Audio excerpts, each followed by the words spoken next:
thespians seem to have set things up quite nicely. Welcome, welcome, gather round. My name is Beckett. I am a graduate of WADA. That would be the esteemed Wizarding Academy of Dramatic Arts. I'm not quite sure where everyone's got lost. That would be my fellow performers now. Come, introduce yourselves. Virginia. Call me Virg. Samuel. Hello, I'm Sam. And Darby. Very nice, thank you. Look at this attractive and obviously perceptive crowd. This is the perfect place for us to hone our craft. Let's finish getting ready. Let's. We're ready. As I was saying, on behalf of WADA, the Wizarding Academy of Dramatic Arts, we present to you the tales of Beedle.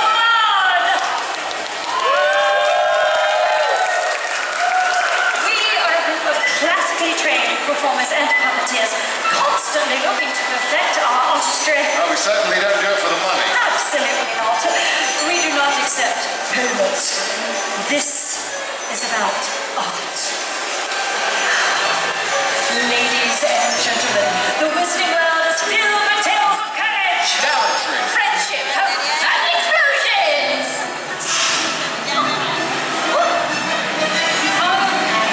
Make love.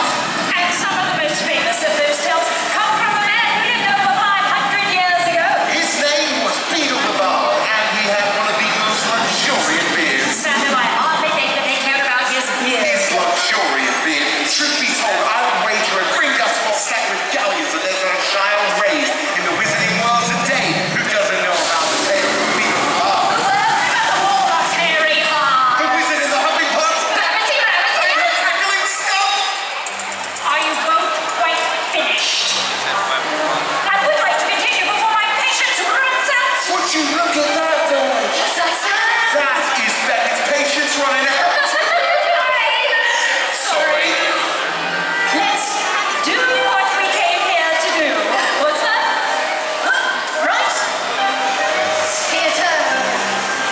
Places. Well, what story are we telling? Got it.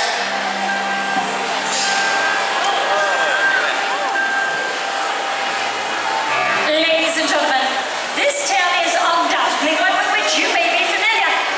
It concerns the fortunes of three brothers. Wait! Can I play one of the brothers?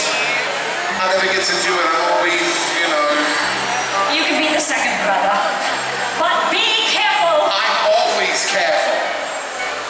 My fellow witches and wizards, everyone ready? We now present to you the tale of the three brothers. There were once three brothers who were traveling along a lonely, winding road at twilight. In time, the brothers reached a river too treacherous to pass. But, being learned in the magical arts, they simply waved their wands and made a bridge. Before they could cross, however, they found their path blocked by a hooded figure. It was Death. And he felt cheated, because travelers usually drowned in the river. But Death was cunning. He pretended to congratulate the three brothers upon their magic, and said that each had earned a prize for having been clever enough to evade him. The oldest brother, who was a combative man, asked for a wand more powerful than any in existence. A wand that must always win duels for its owner. So Death fashioned him one from an elder tree that grew nearby. Then the second brother, who was an arrogant man, decided that he wanted to humiliate Death and asked for the power to recall others from death. So Death picked up a stone from the riverbank and gave it to him. Finally, Death turned toward the third brother, a humble and wise man. He did not trust him, so he asked for something that would enable him to go forth from that place without being followed by Death. And Death, most unwillingly, handed over his own cloak of invisibility. In due course, the brothers separated, each for their own destination. The first brother traveled to a distant village where he sought out a wizard with whom he had once quarreled. Naturally, with